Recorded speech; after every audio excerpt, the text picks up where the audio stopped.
عرفتوا دلوقتي مين اللي بيكسب بالتحكيم ومين في الصدارة بسبب التحكيم؟ ضرب الجزاء قدام الدنيا كلها. بس ازاي؟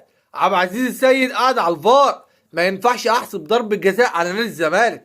جمهور نادي الزمالك هيقلب عليا. احنا عايزين نادي الزمالك ياخد الدوري يا جدعان، يبقى فريق عنده مشاكل الدنيا والاخر، عنده وقف قيد، اللعيبه ما بتاخدش مرتباتها ومع ذلك كسب الدوري. كسب الدوري عشان جمهوره واقف في ظهره، مع ان لو كسب الدوري هيكسب الدوري بالتحكيم.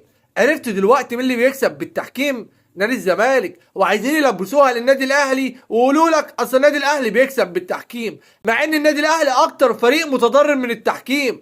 بس هم عايزين يلبسوها للنادي الاهلي عشان هم يطلعوا يقولوا لك الدوري بعرقنا، احنا بنجيب الدوري بتاعنا بعرقنا، مع انهم كسبوا النهارده بالتحكيم. ضرب الجزاء عيني عينك لصالح الاتحاد.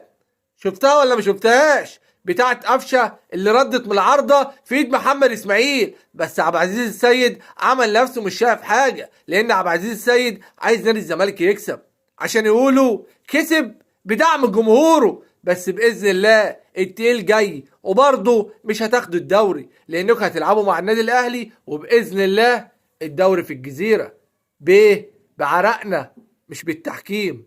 يا شويه يلا سلام.